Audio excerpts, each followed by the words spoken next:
the 12 Days of LiDAR. My name is Alex Billick, and today I'm going to give you a brief introduction to the topic of LiDAR. The goal for today is really to cover some of the common lingo and terms that you may have heard, and to help you get prepared for the future topics we're going to talk about. This is the foundational concepts, so we'll try and cover this as quickly as possible, but let's go through. So the first question is, what is LiDAR? You've probably seen this 100 times, but we're going to cover it again, and that is that LiDAR is actually an acronym for light detection and ranging. And what I want you to think about is that it's like radar, but with light.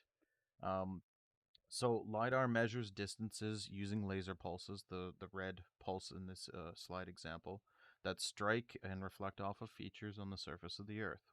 It stores this information in highly accurate XYZ measurements, and a LiDAR sensor is an active sensor. So unlike a camera, which is collecting ambient light, a LiDAR sensor actually sends information out and then collects the results back.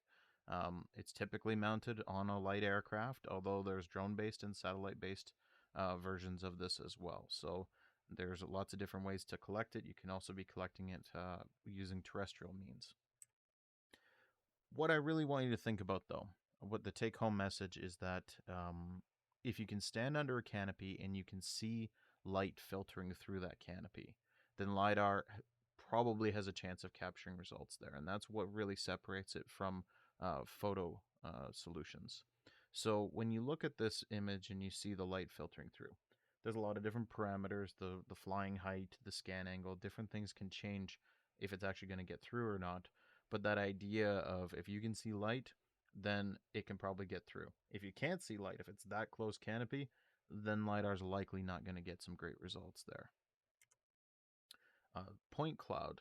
So once all your returns are collected, once we've collected all the information from the sensor, they're assembled into what's called a point cloud.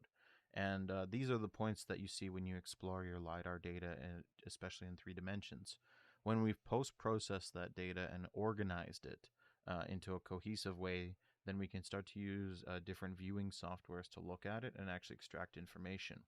In this example, the points are colored by height, where blue are lower points and red are higher points. Each of these also has other attributes, such as the return number. They could also have classifications assigned to them, but more on that later. You may have heard the term LiDAR return, or first return especially. So the first return is the initial signal that comes back to the LiDAR sensor. Usually in forested situations, this represents the canopy or other topmost features, while the last return is the last signal that comes back, and it often represents the ground. But remembering that image of the light filtering through the canopy, if you have a very dense understory, say of balsam fir or even shrubs, you may not actually get a last return that represents the ground. It might represent the height of the understory vegetation. And this is very critical to know, because when you go to calculate your digital terrain model and then your canopy height models, which we'll talk more about tomorrow, this can be a source of error where you might actually be thinking that you've got ground when you don't. So it's something to pay close attention to. First returns are typically used for a lot of area-based inventories because we get the least amount of noise associated.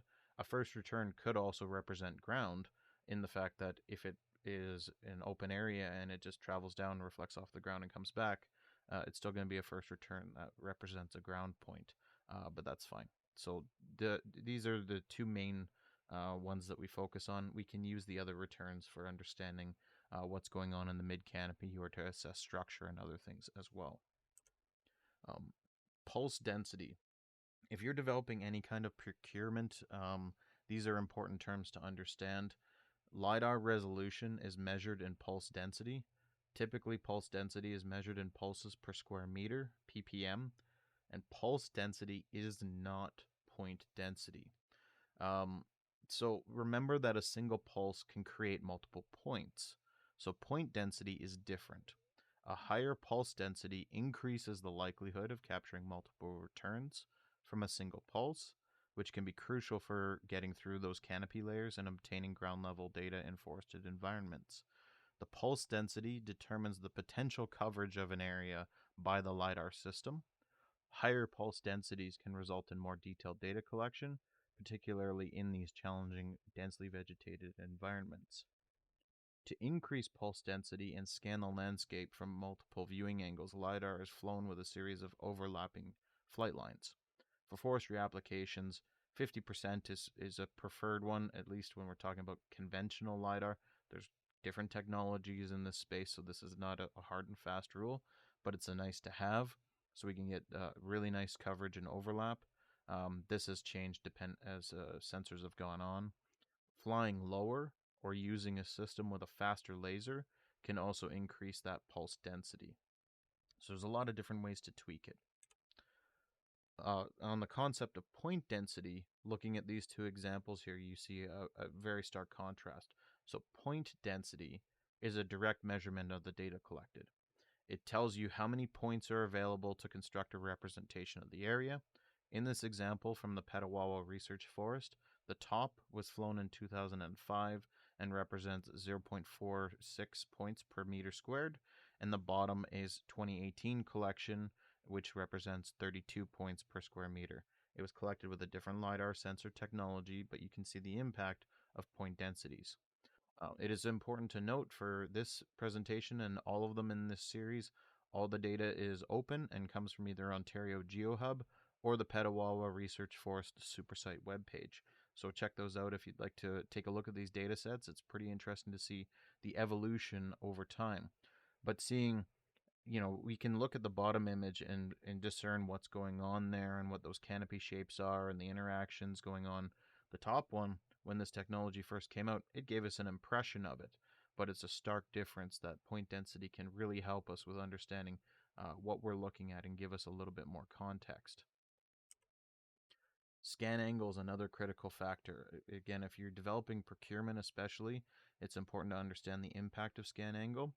The recommended scan angle for forestry applications using LiDAR can vary based on specific project goals and the characteristics of the forest that you are scanning.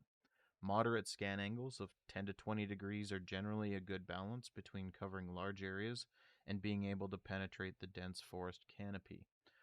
Wider angles have a few issues. They can cause distortion, especially at the edges, and they may not actually reach the ground.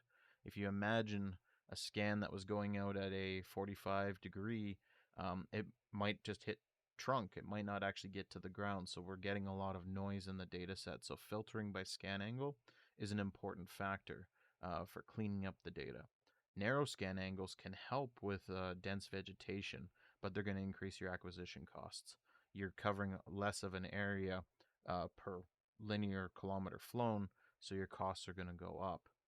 Commercial LiDAR units in airplanes typically have stronger lasers than drone-mounted ones, although this is, again, a moving target, so this is not a hard and fast rule, but it allows them to fly higher and cover more area. So we can play around with a few different parameters to change the quality and the density of the data depending on our application as well as the environment that we're flying. Another term that you'll hear and you'll see as a deliverable in some data projects is LiDAR intensity and intensity rasters. So intensity is a measure collected for every point of the strength of the laser pulse that generated that point. And it is based in part on the reflectivity of the object struck by the laser point. It's a function of the wavelength used. So in those typical wavelengths that are used for LiDAR are either infrared or green band, although there are multispectral systems out there as well. The strength of the return varies with the composition of the surface object that's reflecting that return, and this can be a useful substitute in areas where there's no imagery captured. So we're looking at this example of an intensity raster. We can tell what's going on in this image with a little bit more context than just looking at the point cloud alone, and it can be very useful for use in GIS systems for navigation. So where you don't have concurrent photography captured, it can be a very helpful tool to fill in those gaps. Another concept that you may have heard is working with normalized LiDAR or normalizing the point cloud. This is a process of adjusting the LiDAR data to remove the elevation effects caused by topography. It's important for creating consistent and comparable data sets, especially in uneven terrain. and being able to generate those derivatives like the canopy height model. When we look at these two examples here, it's the same spot. The orange point cloud there has not been normalized. You can see the rolling terrain. You wouldn't want to use a normalized point cloud if you're doing road engineering. You want to see the effect of topography in that case. But if you want to generate a canopy height model, then you need a normalized point cloud. So they are two data sets that are very useful. We're going to cover that a little bit more tomorrow when we talk about LiDAR derivatives. And the final thing I wanted to touch on is file formats.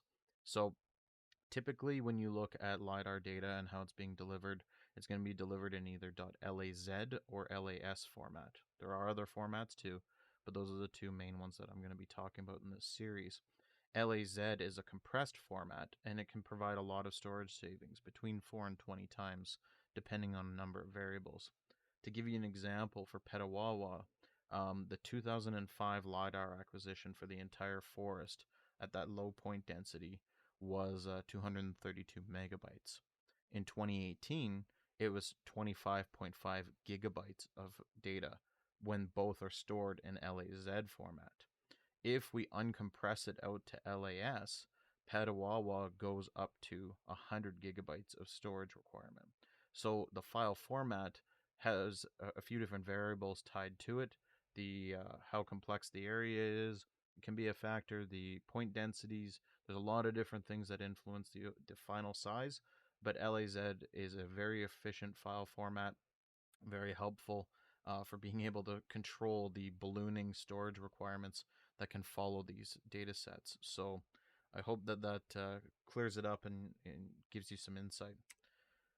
What I really want you to do now is maybe review those, get comfortable with those terms, because tomorrow we're going to dive into common LiDAR derivatives. So tune in and check out the rest of the 12 days of LiDAR. Thank you for listening.